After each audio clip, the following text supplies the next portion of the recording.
बिस्मिल्लाहिर्रहमानिर्रहीम। अस्सलाम वालेकुम। आप देख रहे हैं अलिफ न्यूज़ और मैं हूं आपके साथ माजिद अली। शामिल करते हैं आज की हेडलाइंस। भारत का रूसी पेट्रोल की अदायगी डॉलर की बजाय दिरहम में करने का फैसला। तुर्की को F-16 लड़ाका तैयारों की फराहमी नेटो रुकनीत मामला से मशरूत है अमरीका।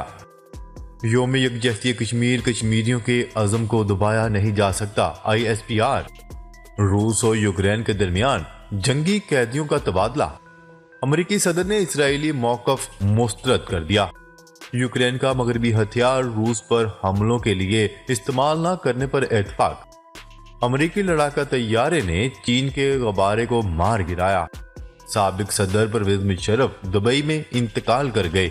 पाकिस्तान और दुनिया भर की खबरों से बाखबर रहने के लिए अलिफ न्यूज़ को सब्सक्राइब कर लें। हेडलाइंस आपने जानी, अब बढ़ते हैं खबरों की तफसीलात की तरफ। भारत ने रूस से तेल की खरीदारी के लिए अदायगी डॉलर की बजाय अमराती दिरहम में करने का फैसला कर लिया।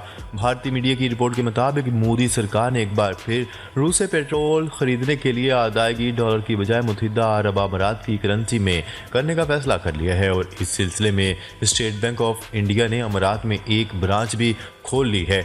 ख्याल रहे कि इससे कबल भी भारत ने दिरहम में अदायगी की थी, लेकिन यह सिलसिला ज़्यादा देर जारी ना रह सका और डॉलर में पेट्रोल खरीदा जा रहा था।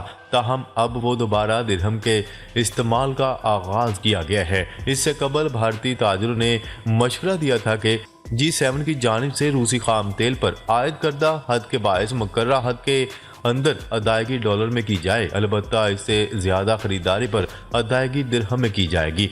भारतीय ताजरों ने यह भी कहा था कि दिरहम में अदायगी की साबिका कोशिशें मुत्तहिदा अरब अमारात के बैंकों की जानिब से अदम ताउन पर नाकामी का शिकार हुई थी, लेकिन अब भारतीय स्टेट बैंक ने मदद शुरू कर दी है। ख्याल रहे कि मगरबी ममालिक की बड़ी मैशतों ने रूस से खाम तेल $60 फी बैरल से ज्यादा कीमत से खरीदने पर पाबंदी आयद कर रखी है। ताहम भारत और चीन ने इन पाबंदियों को तस्लीम नहीं किया था। खबर के अगले हिस्से में बात करते हैं। तुर्की को F-16 की फराहमी नेटो रुकनीत मामला से मशरूत।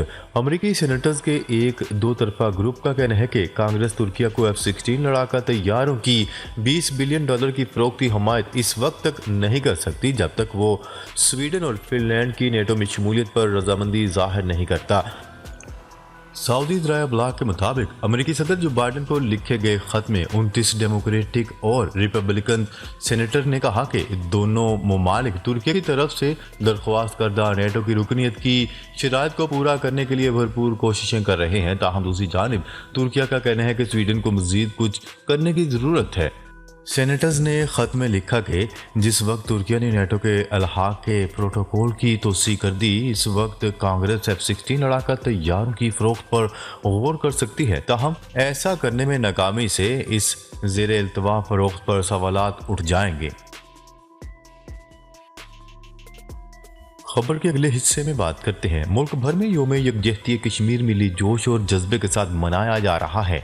योम यकजहती कश्मीर की मुनासबत से वज़ीर आज़म शहबाज शरीफ आज़ाद कश्मीर असम्बली से खिताब करेंगे। कश्मीर और पाकिस्तान को मिलाने वाले तमाम रास्तों पर इंसानी हाथों की जंजीर बनाकर कश्मीरियों का साथ देने का अज़म का इजहार किया जाएगा, जबकि सायरन बजाकर 1 मिनट की खामोशी अख्तियार की जाएगी। अस्करी क़यादत ने योम यकजहती कश्मीर के मौका पर कश्मीरी भाइयों को भरपूर खराज तहसीन पेश किया। Chairman joint chief of staff committee मुसल्लह अफवाज के सरबराहान की जानिब से ख़ुसूसी पैगाम में कहा गया है कि कश्मीरियों के अज़म को दबाया नहीं जा सकता। DG ISPR के मुताबिक ख़ुसूसी पैगाम में कहा गया है कि कश्मीरियों को अक़वाम मुत्तहिदा की करारदादों के मुताबिक हक़ अरादियत मिलना चाहिए। दूसरी जानिब वज़ीर आज़म शहबाज शरीफ का कहना था कि भारत अगर ये समझता है कि वो कश्मीरी अवाम के आहनी अज़म को कुचल सकता है तो वो गलती पर है।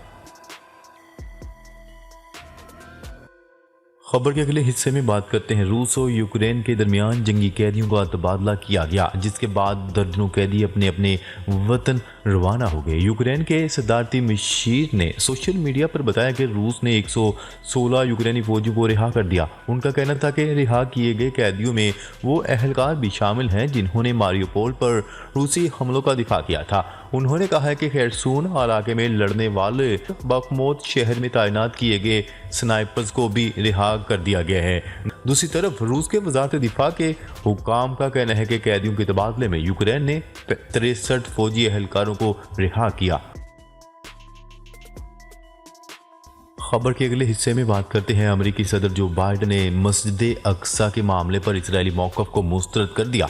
गैर मुल्की खबरसा एजेंसी की रिपोर्ट के मुताबिक अमेरिकी सदर जो बाइडेन ने उर्दन के बादशाह अब्दुल्ला दोम और वली अहद हुसैन अब्दुल्ला के साथ व्हाइट हाउस में मुलाकात की। इस दौरान अमेरिकी सदर ने मस्जिद अक्सा के अहाते की कानूनी हैसियत को बरकरार रखने पर जोर देते हुए इसराइली मौक़िफ़ को मुस्तरद किया। उर्दन के बादशाह अब्दुल्ला दोम ने अमेरिकी सदर को मस्जिद अक्सा की मौजूदा सूरत हाल पर ब्रीफिंग दी और वहाँ की सूरत हाल से आगाह किया। अमेरिकी सदर ने इसराइल फ़लस्तीन तनाज़ा के खात्मे के लिए 2 रियासती हल के पुराने मौक़िफ़ को दोहराया और कहा कि मस्जिद अक्सा की मौजूदा हैसियत को बरकरार रखा जाना चाहिए। अमेरिकी सदर ने मस्जिद अक्सा में मुसलमानों के लिए मुक़द्दस इबादत की जगह पर इसराइली वज़ीर की आमद और यहूदियों को इबादत की इजाज़त देने पर तशवीश का इजहार किया। वाज़ेह है कि इसराइल में नई हुकूमत के क़याम के बाद से यहूदी वज़रा मस्जिद अक्सा में मुसलमानों के लिए मुक़द्दस जगह को अपनी इबादत गाह करार देने पर तुले हुए हैं।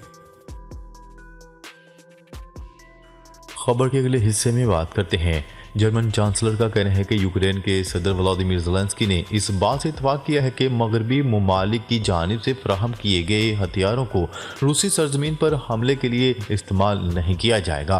खबरसार एजेंसी AFP की रिपोर्ट के मुताबिक इतवार को शाया होने वाले एक मैगजीन को दिए गए इंटरव्यू में जर्मन चांसलर ने कहा कि सदर ज़ेलेंस्की के साथ इस नुक्ते पर इत्तफाक हुआ है। यूक्रेन के मगरबी इत्तेहादियों ने रूसी हमले को पसपा करने के लिए कैफ को जदीद रॉकेट मिसाइल सिस्टम और टैंक फराहम करने का ऐलान कर रखा है। दूसरी जानिब रूस के सदर व्लादिमीर पुतिन ने यूक्रेन की जंग में जर्मनी जैसे मुल्कों की मुदाखलत का मुआवजा जंग अजीम दोम के दौरे से किया, जब रूसी कौम को इत्तेहादियों के खिलाफ जिद्दोजहद करना पड़ी थी।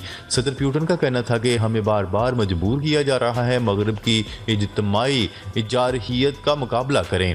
उन्होंने ये बात दूसरी आलमी जंग में स्टालिनग्राड में सोवियत यूनियन की फतह के 80 बरस पूरे होने के मौका पर मुनक्किदा एक तकरीब के दौरान कही।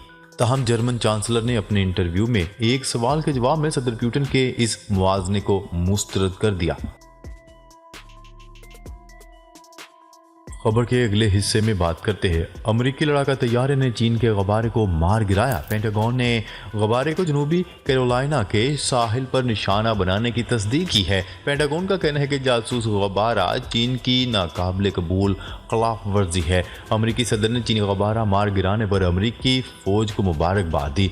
अमेरिकी वज़ीर दिफा ने कहा कि कार्रवाई दानिस्ता और कानून के मुताबिक की गई।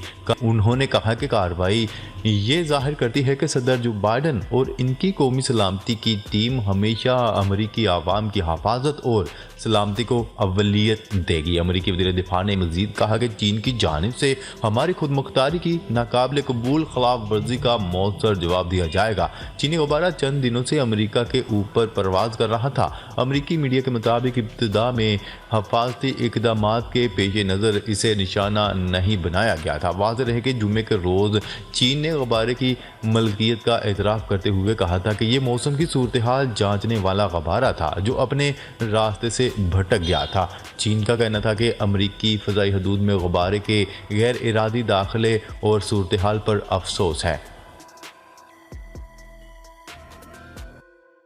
खबर के अगले और आखिरी हिस्से में बात करते हैं। साबिक सदर जनरल रिटायर्ड परवेज मुशर्रफ तवील अदालत के बाद दुबई में इंतकाल कर गए। ज़राए के मुताबिक Parvez Musharraf American hospital Dubai में ज़ेर इलाज थे। परवेज मुशर्रफ की फैमिली इनकी मैयत को पाकिस्तान लाने पर सोच विचार कर रही है। वज़ीर आज़म शहबाज शरीफ और सदर मुमलिकत डॉक्टर आरिफ अलवी की जानिब से परवेज मुशर्रफ की वफात पर इजहार ताज़ियत किया गया। ISPR के मुताबिक chairman joint chief of staff committee और सर्विसेज चीफ साबिक सदर जनरल परवेज मुशर्रफ के इंतकाल पर दिली ताज़ियत का इजहार करते हैं। अल्लाह ताला मरहूम की मग़फ़रत फरमाए और लवाहिकीन को सब्र व जमील अता फरमाए। नाज़रीन, अब तक के लिए इतना ही। मज़ीद खबरें लेकर बहुत जल्द आपकी खिदमत में हाजिर होंगे। तब तक के लिए अपना ख्याल रखिएगा। अल्लाह निगहबान।